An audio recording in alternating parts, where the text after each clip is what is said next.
Get ready for the Bob Graham Experience. I am so excited to bring to you an interview I did with Tom Brush of Advancement Designs. Not only is he a great friend, a great business colleague, we did a podcast for 3 years together. He is just a wise person when it comes to nonprofits.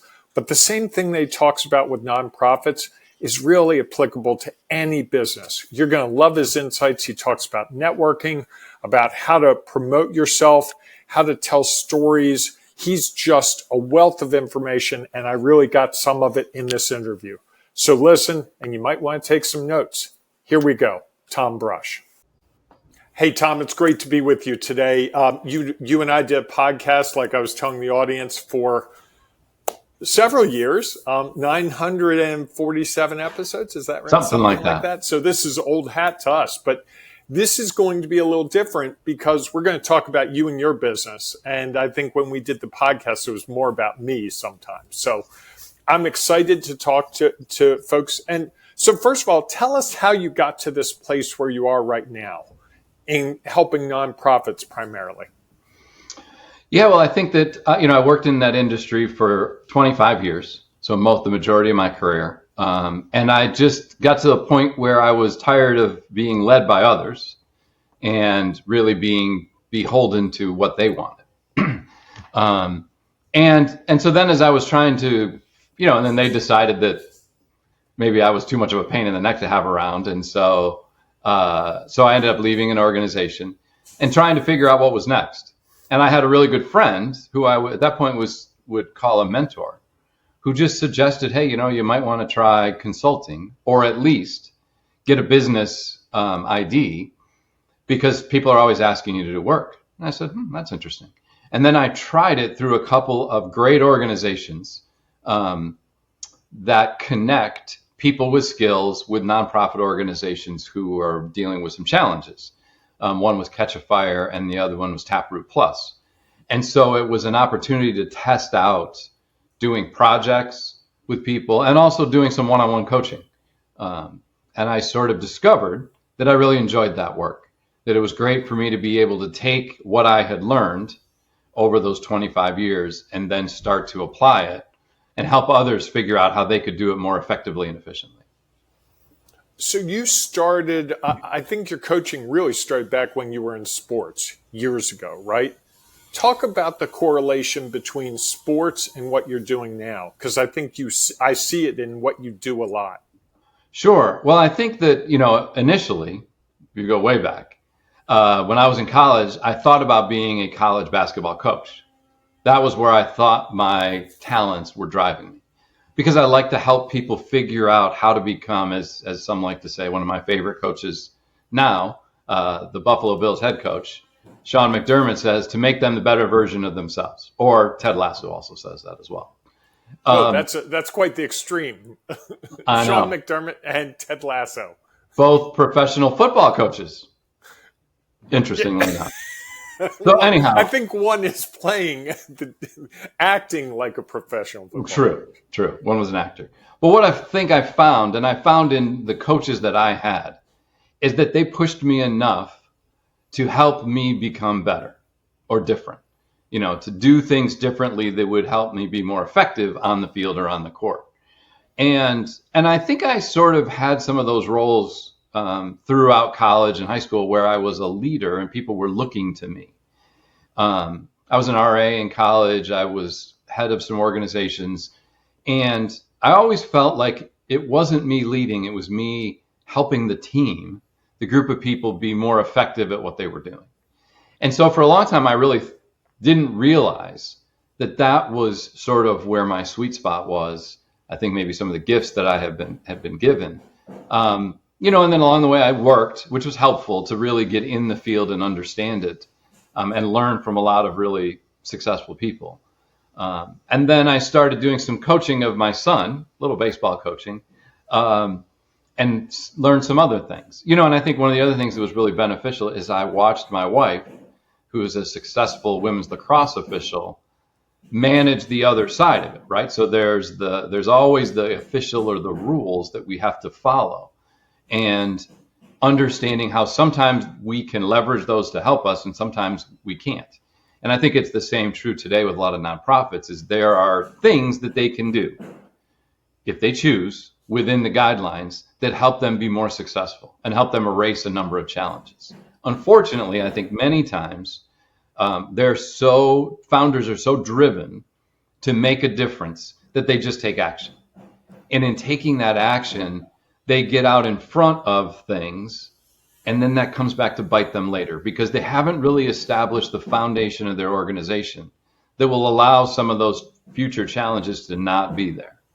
And so that's part of, I think, where I've started to discover is it's as much about how do we set the foundation so that we can then move forward with policies and procedures and things that will guide us when we maybe think about going astray, just like rules do in a sport. So you are also an official. You Yes. Officiate women's and girls lacrosse, like your wife Liz, and you've moved up the ranks in that. How do you see that playing into what you do to help nonprofits and small business owners? I think one of the things that helps you, the unfortunate thing about being an official, especially in a sport like lacrosse, is someone is unhappy with every decision you make.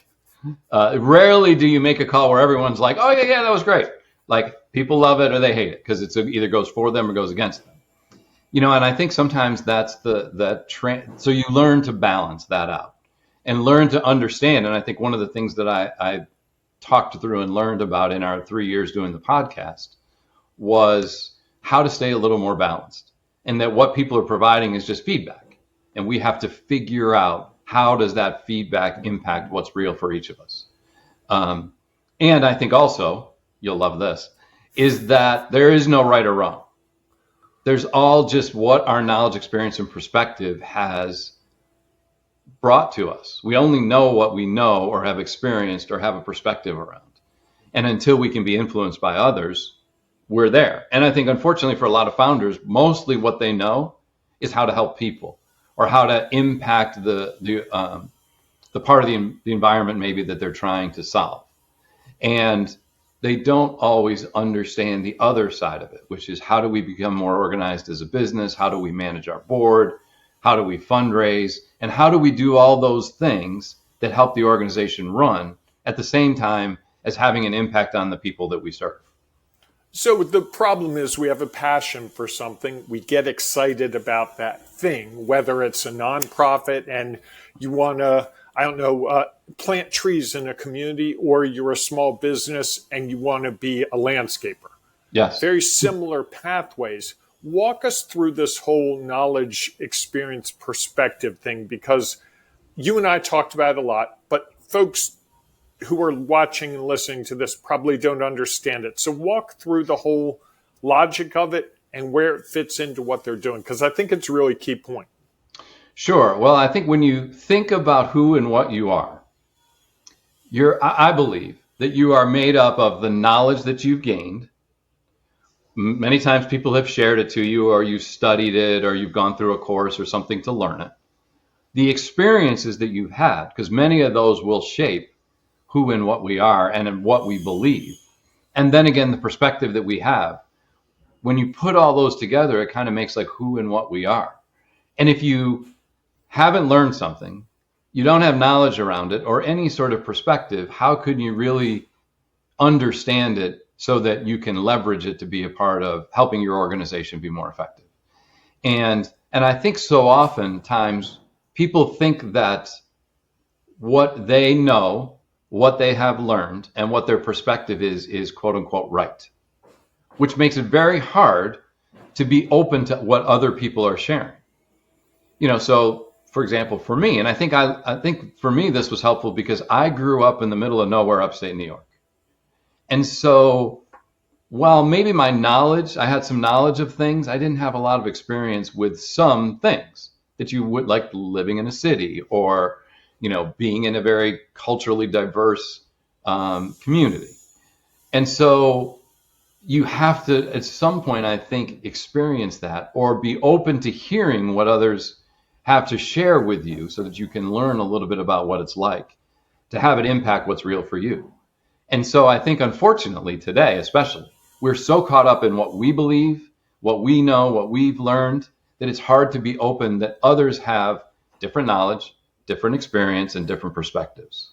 And that if we're truly interested in that, interested in growing, learning, that we are willing to listen, and then it will impact us however it impacts us. Sometimes people will share things, and just in how they share it, it might not have a significant impact on what's real for us. Other times, a lot of times, and I think about the coaches that I've had or some other people who've had a lot of influence in my life, what they shared had a significant impact on me, I know, as I look back on it. And so I leveraged some of those things to impact who and what I am. And I think that what I try to do now is gather as much of that others' knowledge, experiences, and perspective to see how it will have impact on what's real for me. And that I'm always constantly learning rather than really judging where I'm at or what I've known. Like, it could be very easy to say, you know what, I grew up in the middle of nowhere. The culture was very different. People were very different. They had different beliefs. I don't want to know anything different. I think at that point you're going to get stuck. And you get stuck. When you get stuck, you start judging things. Is that right or is that wrong? Or that's the only way to live, and anybody who lives in a different way is not, they're wrong. And I think when we start getting into those judgments, we stop learning. And I think that's the same thing with nonprofits, is that the founders feel like this is what we've always done. We're not going to do anything different. And then they get stuck. So let's talk about that idea of getting stuck. Define Sure. getting stuck as you're using it here for us, and why it's so critical to overcome. I think getting stuck is, it's funny. One of my favorite mentors growing up had every time I would go into his office for a meeting, I would see his, this little thing on his desk that said, if you always do what you always did, you're always going to get what you always got. And while I loved that for a long time, I think as we talked through it, I started to believe that if you always do what you always do, you're going to fall behind because others are going to be making changes and the world around us changes. And so to me, getting stuck is feeling like either everything you do is perfect, which doesn't exist, or everything that you do is awful. And now you're in those extremes where You just defined my life. Keep going. I didn't want to say that, but I was like, Anyhow, so I think that it's easy to get caught in those extremes. It is like everything is going wrong, but the world is falling apart. And if we're in that mindset, we'll never be open to thinking that things could be different and that could change what's going on. In the same light, there are others who get stuck in, we're having great success. Our business is growing and it's booming and everything is awesome. And typically what I find is when you're stuck in that mode of not constantly learning and measuring and evaluating, is you get blindsided. And before you know it, something pops up, the world around you, it reminds me a lot. And I know we use this example in our podcast a lot of, like Blockbuster, or there's lots of other companies. Radio Shack, Xerox, Yeah. All those organizations who thought they had it right. Blockbuster was like, we got how many stores? People are renting videos. There's never going to be any other way to access this information other than that. And somebody else came along and was like, actually, there are other ways you can do that, because they were constantly learning, whereas Blockbuster got stuck in where they are, thinking everything was great. And then the world around them changed, technology changed, and before they knew it, they were out of business. And I think that's the challenge with feeling like you have it right, or your process is right. It's just what's real in the moment. And if you're not aware of everything else going on around you, and usually the people who think they're right aren't aware of what's going on around them, and then they get blindsided. I think you brought two things to me over the time we've known each other that are really the most valuable. A million things I've learned from you, but there are two big things. One is you have 3 questions that you like to ask that attempts to overcome that it's either great or terrible. And I know with this podcast, each episode I do, I'm like, it's either great or it's terrible. There's no middle ground. But your 3 questions really get past that. Can you walk us through those 3 questions, what they are and why and how they apply? Sure. And I think that I try to do this, maybe not always very specifically, but I think about it. The 3 questions are: what went well, what didn't go as planned? And I think that's a key question. A lot of times people say, people will go, well, what went well or what didn't go well? Or what went wrong? Or what went wrong, correct. And so I think that the idea of what didn't go as planned, because you hopefully sat down and thought about what you were going to do, put together a process and a plan, and you said, hey, given what I know, because we don't know it all and we can't control it all, this is what I think is the way it's going to work. And, as many of us have found out, like I remember the first time I went in to do this big presentation, and for some reason they told me they had a Xerox copier or a printer so that I could print off my notes. And I had a 3-hour presentation with slides, and I couldn't print off my notes. So what I didn't plan for, what happened that I didn't plan for, was that I could have printed them before. And so that's an opportunity to learn. When you say what went wrong, all you're doing is judging it. But if you ask what didn't go as planned, you can be like, okay, how can I plan differently the next time? And so it's a learning opportunity. And then also, what might I do different? That's the 3rd question, right? The 3rd question is, what might I do different? Because I think that what's interesting is you don't know, again, there's a lot of factors that go into the outcome of any action. And for example, if I was giving that presentation, the group with me might have all had a bad weekend and it's Monday morning and they're not interested, so they're not paying attention. So they're not engaged. And I see that or feel that as the presenter. That doesn't mean that my presentation wasn't effective. It just means that the audience at that time wasn't. That's one of the possibilities. The other possibility is my presentation wasn't as effective or as engaging as it could have been. And so I think it's an opportunity for us to consider what we might do differently, knowing that the next audience is going to be different. They might have all had an amazing weekend, got a lot of sleep, and are up ready to go and excited, and they're really engaged. And so I think we can judge a presentation or a podcast and say, well, that didn't go well, or that was bad, or it was really great. And I think those are just judgments that allow us to anecdotally, make a judgment. And so I think I would rather try to assess and understand and learn. So if my goal is always every action we take, we're learning something. And if we're not learning, then we're probably falling in judgment and we're getting stuck, which doesn't help us at all. But if we learn something, then we can say, okay, well, the next time I'm going to do something like this, I'm going to do it this way. And then we do it, and then we measure it again. So that we're constantly in this state of taking action, measuring it, trying to understand it, and then understand what we learn from it for the next action that we're going to take. And that's the whole idea of, if you ask those questions, you can get a little deeper into the reality of the action rather than just someone's anecdotal evidence of that was good or that was bad. And you might learn some things that you weren't expecting, and you're getting closer to achieving whatever goal it is, because even if you make a wrong turn, understanding where that turn might have gone differently can get you back on course, right? 100%. Okay. And then the other thing you brought to me that I use all the time now, more now than ever, is celebrations. Talk to me about celebrations and also connect them to those 3 questions.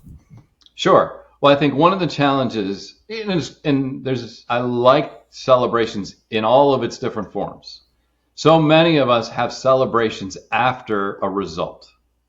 A big result too, typically. Correct. You get a huge contract, your biggest contract ever, and boom, you're celebrating. Hey, let's go out to dinner. Right. Let's go away for the weekend. I'm good at that. So we're celebrating the results. If we go back and remember, results are things we typically can't control. Someone else is usually involved in results that we get. Sometimes, not always, but sometimes. And I think what I started to learn was celebrating the actions that we take, those things that we can control. You know, like, and this happened for me, is I started celebrating going to the gym and eating differently when I was in the process of losing a lot of weight and getting in better shape. The scale results, again, I don't think I can control my body. I think our bodies do whatever they do based on some of the things that we do impact it. Or like a contract, you know, you can put in a proposal and you have no control. And in the nonprofit world, you can go out and ask people for resources to support the organization.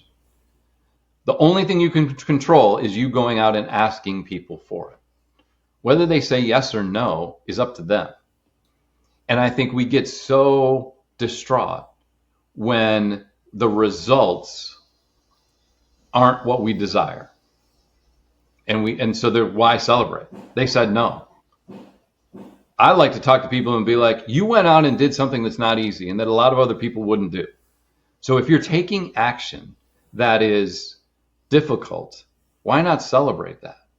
And the piece of it other piece up to this celebration is setting it up in advance. As a good friend of mine who was trying to accomplish something and struggling with it, I shared with him that maybe what they want to do is, and he had a thing for whiskey at the end of a long week. You can tell them it's me, Tom. I don't care. Okay. So Bob and I were having this conversation that he was struggling to get on his rower and to exercise. And so I said to him, I'm like, okay, well, what do you really like? What is something that makes you feel good or happy about where? And he says, I love to sit down at the end of a week and have bourbon or whiskey? Bourbon, sorry. I'm like, okay, so that's going to be your celebration when you do that. So if you can go down and do your rower for however long you want to do it for 5 days, then you can have a whiskey at the end of the week. And I think that one of the things that does is it sets out something that we really like so that we get through the hard stuff, the things that we don't want to do, because we're looking for that carrot at the end. And it's a way to celebrate. So I think one of the beneficial things is doing that up front is identifying, I need to try to take these actions. And they're hard. And I don't really like to do them. And at the end, if I do them, I'm going to celebrate by this. I don't care what the results are. It doesn't matter really about what my weight is. It matters that I do these things that I think are beneficial for me or for my organization. And if I can do those, I'm going to celebrate. And that carrot at the end of the road many times is enough to get people to do what it is they struggle to do. I also think sometimes having the carrot along the way. So Sure. Rather than it being when you do those things, when you do that first thing. So I was working with someone that was coaching on a book, and they were struggling with a paragraph. And I said, write it 3 ways. And when you get done each way, celebrate that. And so they would get up and their celebration was to go get another cup of coffee. A very simple thing. But it was, okay, I want another cup of coffee. I need to get the second paragraph done. Right. I can't get it until I do it. Exactly. And so this forced them into creating 3 paragraphs. And when they did that, the interesting thing to me was these are really lousy paragraphs, Bob. They're just lousy. But when I looked at the 3, they were progressively better. And I think that's part of the celebration thing for us is we tend to want to analyze everything. It's and the celebration, disconnecting the celebration from the evaluation, to me, is the art of it. And as I do that, I find which is why I like to use judgment as the word that I use. Is like, why are you judging it? They're different. They're not the same. They're not good or bad. They're just different. And different people would read them and have a different reaction to what they might be. So while you might not think they're good, someone else, it might be exactly what they needed to help them continue to move forward. We never know. And so you and I started, and I'm going to let you explain this, back right when COVID started. Like I remember, I think our first episode of our podcast was March 19th, 2020. Correct. Right? And we thought, I talked you into doing a podcast, and I think we had this belief that it was going to go for like 2 weeks. And it ended up going for over 3 years, right? Yes, I believe so. And so we started this group, the Renegade Success Network, and it's sort of fallen by the wayside, but I think some of the principles still apply. Are you using any of that, and how are you using that today? Yeah, I think I'm using a lot of the concepts. I think the whole idea behind it was that, at that time, I think our feeling was there were three different people were in one of three camps. The world is coming to an end. So either go crazy or like don't do anything. This is all a hoax and it's going to be over in 2 weeks. So don't get too bent out of shape and just to do it. And those others who were like, I don't know what this is going to do. And I can either choose to go one side or the other. And I'm not certain of which way it is. So I think I need to figure out what are the next steps. And I think that so many people at that time had really divided into the two camps. It's the end of the world, or this is no big deal. And probably if you go back and ask people, they still would probably put it in one of those two categories. And I think we wanted to help people stay in that middle category of this is just what it is. And we can either choose to throw our hands up or we can choose to move forward. And that was sort of the whole concept about being a renegade is doing what you believe at the moment to be in your best interest, to help you become what it is you want to become. And not to listen so much to the outside world telling you differently. You could take it as feedback and incorporate it. And yet that was probably many of that feedback was feedback that didn't have that much of an impact. Because at that time, I think we thought it all was just a judgment and people guessing on what was happening when they had no real sense. And so I think I used that, like I always encourage people to be who they are and and I think that's something that it was interesting, I think, when I finally realized that the whole concept of renegade was kind of how I think I'd live my life. And there were, as one coach helped me figure out, there were so many times along the way where I chose to do what I believed based on what was real for me that made sense, and didn't worry about what other people thought.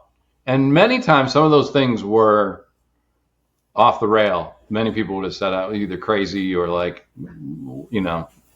whatever. And I think that it allowed me to stay true to who I was and how I wanted to be seen and who I wanted to be. And I think that there's something about that is very powerful. If you can truly believe in where you are and where you want to go and the way you want to do it, and then you stick to it. It reminds me so much of, again, this is why I love the show so much, Ted Lasso, for those who watched it. People thought he was crazy, right? Here's a college football coach in the United States going to coach a premier soccer league team in England. And even I remember, like, one of the key moments is one of the reporters standing up and saying, really, the question was, he went on this long diatribe about something. And Ted said, is there a question there? And he said, yeah, is this a joke? And I think all along the way, people challenged him based on the way that he chose to act.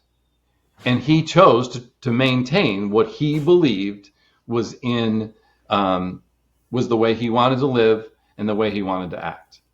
And I think that there's something very powerful for us to do that. And it allows us many times to hopefully look back without regret, which regret is just a judgment on what has happened and what you've done or haven't done. And I think it allows us to choose to make our own choices. And I think that is a powerful thing. And I think it was extremely powerful at the time when I think everyone was afraid to make a choice because of how they might be viewed by others, by those people who thought the world was ending and being like, well, how can you continue to go outside when the world is going to end and you're going to get sick and you're going to die and you're going to kill everybody around you, all those things. Or how can you wear a mask when this is just a joke? I think we had the opportunity at that point to choose our pathway. And I think, I think all of our pathways are unique. And so the fact that we choose them intentionally, I think is a powerful message about how we do what we do. I think the interesting thing to me is we didn't talk about COVID at all in the program. That wasn't, it was sort of there, but not there. You and I really talked more, and I love this language, about being a renegade. And the definition we came up with was carving your own unique pathway towards success. And I still use that language with people because it's amazing how many times people are like, well, I feel like I've done this wrong, and no one believes in what I'm doing. And when I share with them the book I wrote about it called The Renegade Way, it's funny. They go, "Whoa, you were talking to me."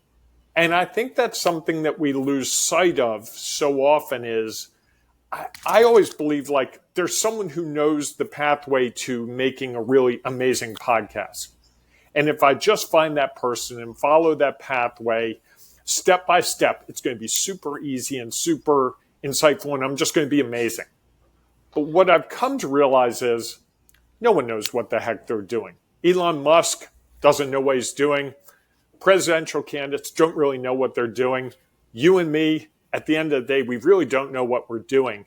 It's really about taking action, and I think that's where your 3 questions in that celebration come back to it and sort of ground you in, okay, I'm getting closer because I've discovered these things. Hey, you know what, Bob? Don't schedule podcasts on the day when you've got your floor being redone because there's saws in the background. I don't know if you can hear them, but there's banging of saws and all kinds of chaos going on behind me. And my cats are in a different place. So I didn't think about it. But now I know it's like, okay, if you're going to schedule podcasts, make sure your personal life doesn't get in the way. And to say it right now, it's like, well, that's really obvious, Bob. Except how much of that you control. Right. So heaven forbid, you could get a phone call right now that of something personal going on in your life that you have to drop everything and go to. You could, right? Could. And you can't control when those things happen. And I think the challenge is we let that bother us. Like we could control it when we really can't. And I think if we allow ourselves to say, we're doing the best we can with what we've got and what we know, and things are going to impact us, and we can't worry about that. We just learn from it and figure out how to move forward. And I think that's part of the challenge is, what you started with really makes me think about one of the challenges I think with businesses and especially with nonprofits is we see what others do. And we think, well, I'll just do that and I'll get to where they are. The challenge really is that we don't have the same resources that they have. Even if we have the same financial resources, our knowledge, experience, and perspective is different. And our audience might be different. And so how can we assume we're going to get the same results that they do? Which is why I talk to a lot of organizations, and this is a chronic issue with nonprofits. I bet there isn't many board meetings that go by at most organizations when a board member walks in and says, hey, I was just at this really great event that so-and-so did, and they raised all this money. We should do golf. We should do a bingo night. We should do bowling. We should do a bull race. A golf tournament. I mean, and so the board sits around and says, oh, yeah, let's do that. And they haven't thought about what are the things that organization has as resources that we don't have. Maybe they have somebody on their board who owns a golf course, and so they get the golf course for free. Well, if we don't have that, we have to pay for that. And I think that's where figuring out what are our resources and how do we then leverage those as effectively as we can is really how organizations should start to think about where they're going and what they want to try to accomplish. Not look at others, because again, we're all unique. And that's the way I work my organization is I have some overriding guidelines of how to help, but depending on what they're looking for, what their challenge is. And at the same time, I try to look at all of them as unique because I truly believe that they are, that they all have different knowledge, experience, and perspective. And we have to figure out what that is and then how to leverage that. You do a lot of coaching, and I love to ask coaches the question, what are the myths that you see your clients bringing to the table that you have to dispel almost universally? That I have the answers. That's probably the biggest one, is that I have all the answers. So they hire you and expect you to have all the answers for their situation. Yeah. And I even what's said the this to a reality? client once. What I said to the client once is in the middle of a meeting, because they ask, they'll ask questions. What do you think? And I said, well, here's the challenge. I've been sitting here for, 20 minutes, and I've done some research to understand your organization, and you've provided me with some information. I could stay here for a year, full-time, engrossed in your organization, and I would start to understand the organization differently. But I wouldn't understand it the way that the founder has, who's been doing it for 10 years, the board members who've been around for 3 or 4 or 5. And so I think that what I hope is that I'm able to, the way I look at my coaching is that I'm either able to ask the right questions that help them remember or at least figure out how they can leverage the resources they have, or is that I know enough about what are some common practices in the industry that they can consider and see how they might take that common practice, mold it based on what's real for them, and then leverage it to move forward. And I think that's where I think biggest question they have is, the thought is, I have all the answers. Because I think a lot of coaches come in and say, I have all the answers. All you got to do is hire me and you're going to be fine. Use my system and boom, 1, 2, Correct. 3. Right. Correct. So I think that's one. I think the other thing too is that they think that you're going to hold their hand. And at times you will hold their hand. It's funny. I had a coach who I admire a lot and I'm doing some work with right now, who told me her coaching hadn't really started until somebody slammed the phone during the middle of their conversation, until she got them angry enough to really push by the facade issue to get to the deeper issue of what it is. And so I think it's sometimes our role is to challenge them and ask the challenging question that allows them to think and to look differently at the situation that they're in or the challenge that they're facing. And also, isn't it to bring sort of trends to their mind, to the forefront? Because sometimes I think, I know my coaches and even you, as you've coached me, it's like, hey, you've done this before. What's going on here? You haven't gotten the result you were looking for isn't there. You've hit this wall again and again and again. What's really going on? And I think when I'm working with people, whether it's on a book, hey, you said you were going to get this done over the weekend. It's been 3 weekends. What am I missing? Well, it's really hard for me to work over the weekend. Okay, let's revise the schedule. Let's not keep going at it the same way. Or if it's a business and I'm coaching them, hey, you said you were going to make these calls. It's 3 days in a row. What's the thing? Do you find that trend, identifying trends and helping them look at them more deeply can be powerful? Of course. I think one of the challenges is that many times some of the things that I bring up, they already know. They just hadn't thought about it in a long time. Like one of the things I did when I was working in the industry is I would go to this conference, and the conference had, because it was around athletic fundraising, what they called rookie camp. And even though I was sometimes 15 or 20 years into my career, it would allow me to go back and listen differently to some things. And I'd be like, well, I know that. Why aren't I doing that? I remember sharing that with a client one time. I was like, well, do you do this? Just asking a question about a common practice. And they would be like, no, and I don't know why. So it allows us, because I think so often when you're in the middle of it, business owner, founder of a nonprofit, somebody working in a role, you're so consumed by the day-to-day that it is hard to sometimes step back and spend the time thinking about what you're doing and why you're doing it and what might you be missing. And again, I think that's where those questions help us try to think differently about what we're doing, not to make it better or worse, just to think differently. And that allows us to maybe remember something that we know to be effective that for whatever reason has fallen off, and that we can bring it back into our daily operations. You do a lot of speaking, and I know at the beginning you were somewhat reluctant. Can you take us through that journey as a speaker where I think now you feel pretty confident when you speak, when you share that you're speaking with me? You don't go, oh no, I've got to be on a stage. Now you seek it out, I think. Walk us through it, because I think a lot of business owners, I talk to a lot of nonprofit leaders, really have a reticence to get up in front of people and talk about what they're trying to do. Well, I think a lot of it comes from practice. The more you do it, the more comfortable you feel with it. And I think the more you have a sense of how you want to approach it. I also think the more you believe in the concepts that you're going to share, the easier it is to talk about it. I mean, I truly remember, one of my first roles where I was doing a lot of, it wasn't public speaking, but I was meeting with a lot of new people. And I was like the secondhand person. But I knew the content so well that it was easy for me to fall into that and to share that information in a way. And I think as you do speeches or public speaking or presenting, you start to develop like, what is your own style?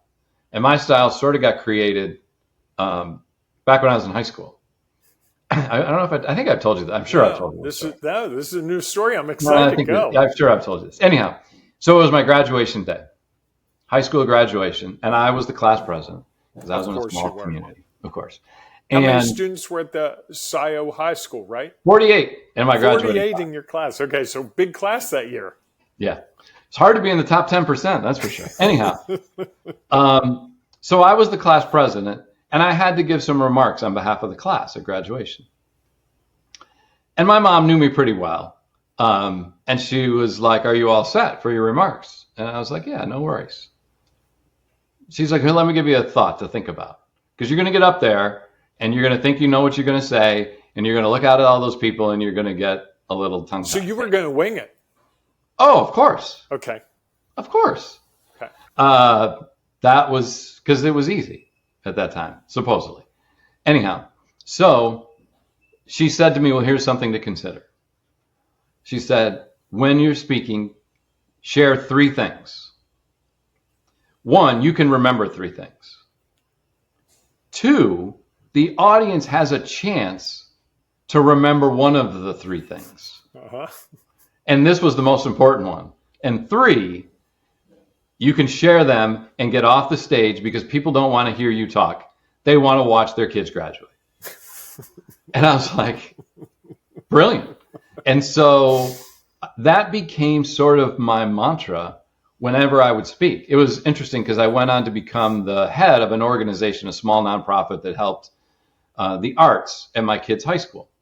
And so before every performance, the president would stand up and say whatever. Well, the person who preceded me had like their notepad and were reading their notepad and went on and on and on and on forever. And I was in the back myself saying, oh my God, I don't want to listen to you talk. I want to watch my kid perform. Right.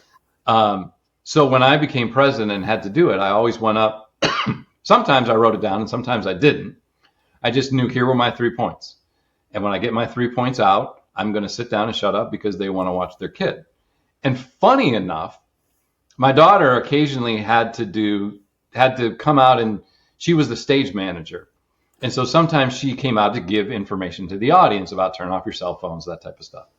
And she went with the 3 things. She's like, because I can remember. And it's always stuck with me is like, how can I keep this, how can I structure it this way so that people can understand or have a better chance to understand, again, without being able to control it. The other piece was I was at a coaching conference, actually, and they had someone come in and talk about speaking.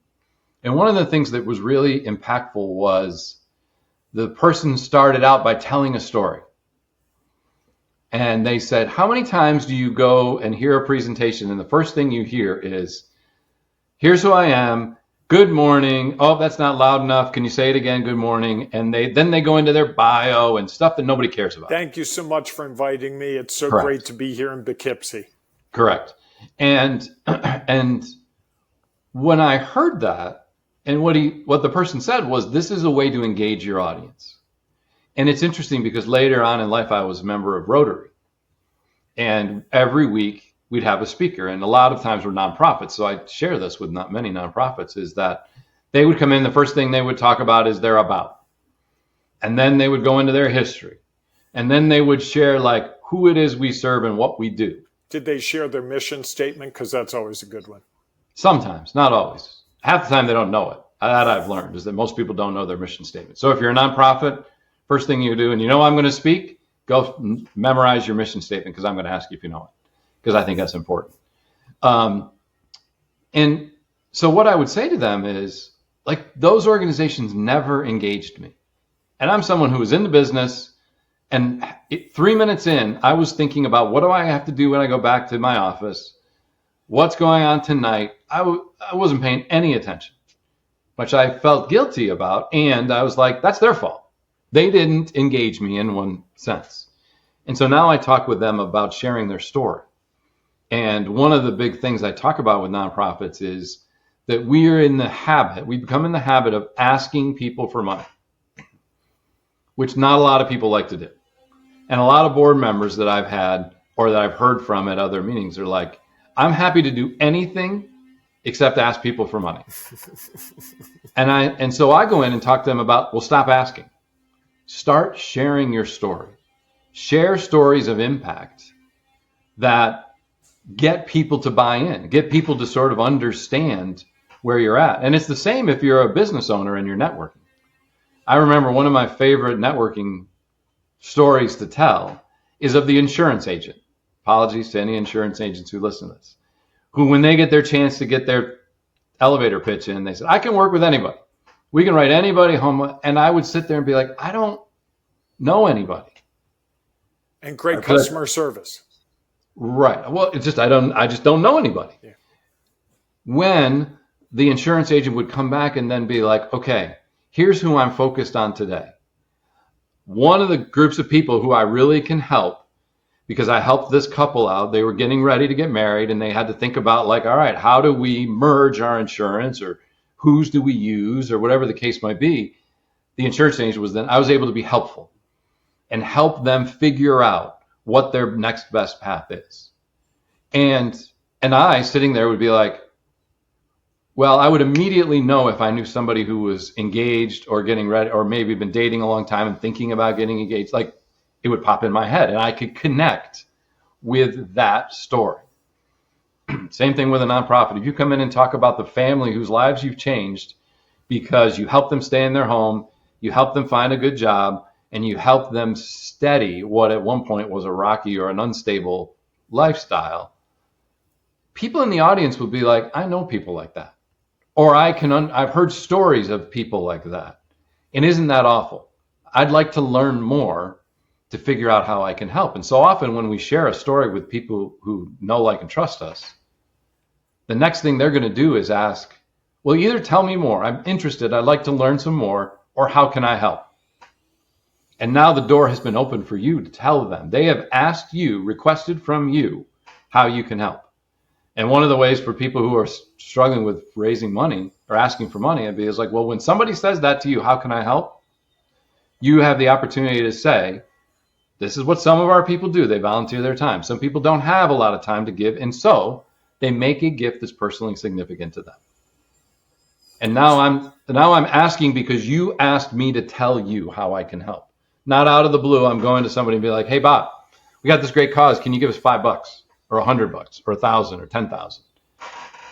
Which a lot of people don't like to do, because usually they want you to, the only people we know to ask or would feel comfortable asking is our friends. So let's talk about networking. You brought up networking. You and I kind of aligned early on in our relationship around some of the frustrations over traditional networking. And we've tried a couple things together to change that, to provide a different platform. Talk about networking as you see it, the things you see that bother you, and some of the things you've tried to provide a different pathway. Sure. Well, I think that for me, networking is about building relationships. It's one of the things that I go back to when I first started in the nonprofit world, the organization I worked for was stable, did well, and really talked about this is about building a relationship.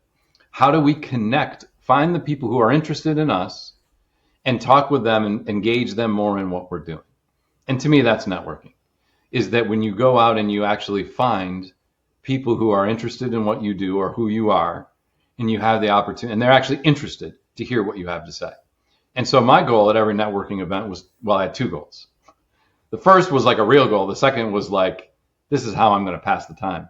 The first goal was to find 2 or 3 people who I felt a connection with. Didn't matter what they did, who they were, but I just felt were a person that I was intrigued by or interested in. And I wanted to learn more about who they were, just based on the way we interacted. And then I would move on and we would connect later so that I could get a deeper understanding of who they are and what they do. Because my sense was that if I met 2 or 3 good people, people that I felt were real about who they are and not just trying to sell me something, that they would know a lot of other people like that. And that all I would need is a couple of those and I would be connected to a larger network that could be mutually beneficial for all of us. So you didn't give 1 million cards out at networking events? No. Okay.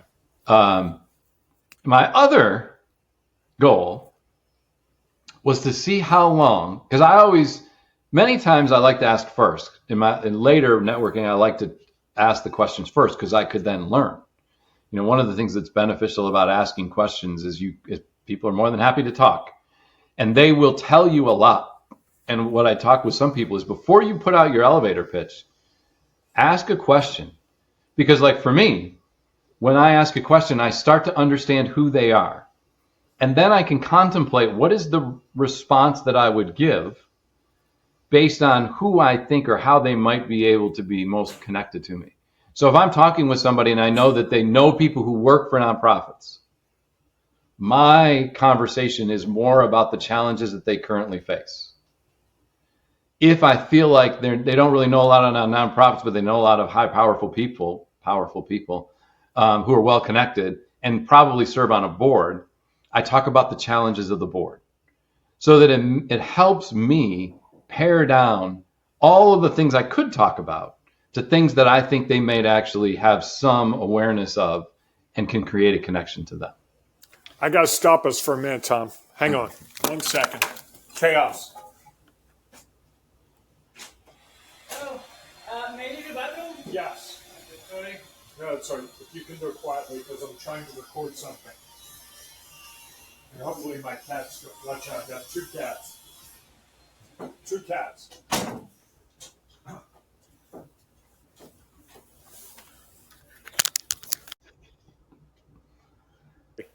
No, I lost you. There you are. There. Okay.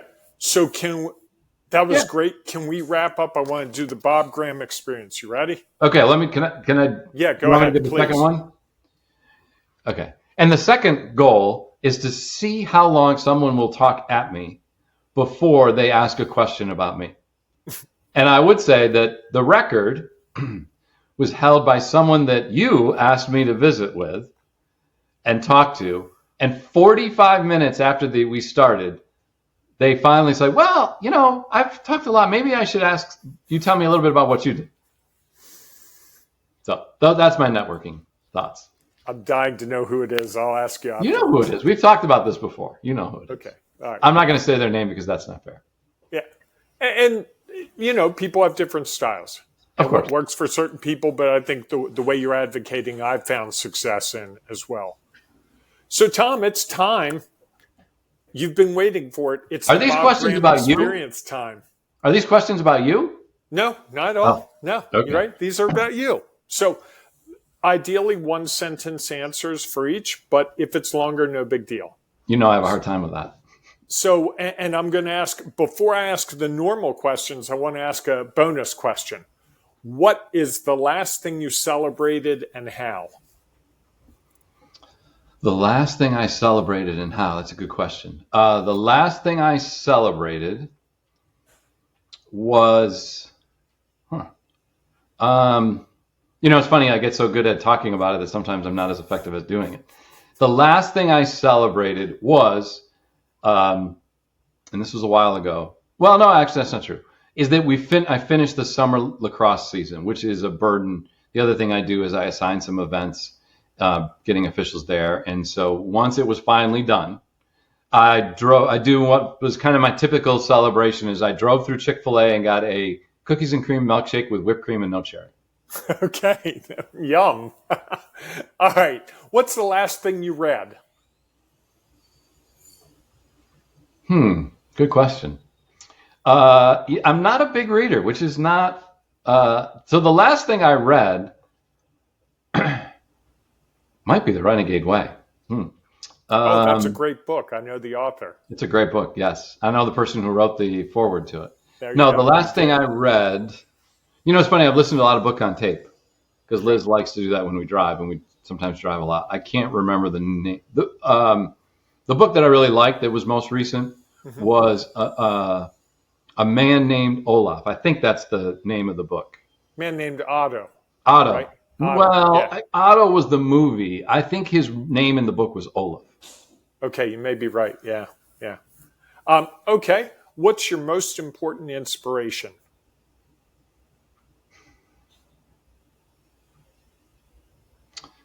My most important inspiration, I think, is either my wife or my kids. Okay, nice. What's your biggest daily challenge? Focus. Okay. What's your guiding principle? I think my guiding principle is feel comfortable in taking the next step along your own unique pathway to success. Oh, I like that. What's a skill you didn't know you had that you rely on a lot now? Actually, it's using Canva. And so like design, which I never thought would be anything that I would have. And yet I've gotten pretty good at it. You have. You've done a lot of design stuff. Yeah, that's a good one. And a bonus question. What's one book you would recommend everyone read? And I know what it's going to be, but I'm going to give you the opportunity to share it. So that would be The Go-Giver by Bob Berg and John David Mann. One of my favorite books. Although I would caveat, I was almost going to not say that because I knew you'd know that what I was going to say. The other book would be, and I can't remember the title of it, but it's by John Wooden, and it's Wooden on Leadership. I think is what it's called. I think it is. It's funny. It was. So I'd love to have a conversation with Jason Sudeikis because so much of the way he talks about coaching is the way that John Wooden talked about it, and I think it's a great way for us to look at things. It's not about the wins and losses. One of the concepts, not about the wins and losses. It's about helping people become the best selves, a better self of themselves. Here's the other guiding principle. Can I add this in? Sure, go ahead. Because it's a Wooden one as well, is how we define success.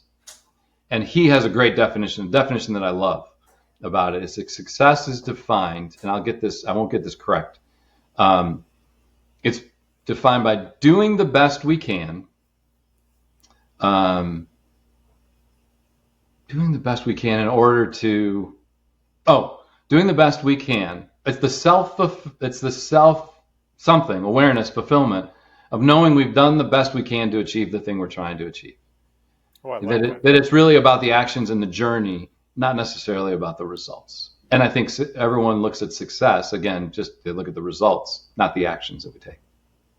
Okay, you survived the Bob Graham experience. Now, quickly or slowly, either way, how can we help you? What can we do for you, and how can we reach you? I think I love talking with people who are nonprofits.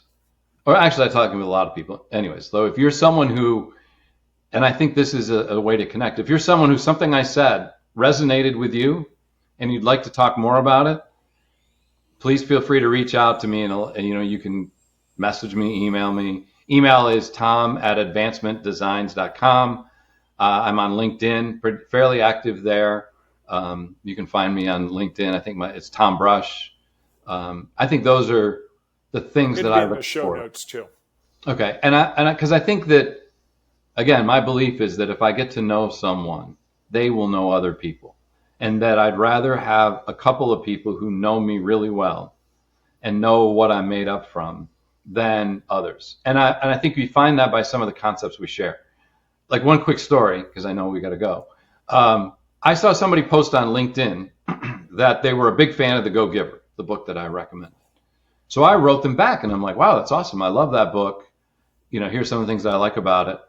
And the person wrote back and said, well, we should connect.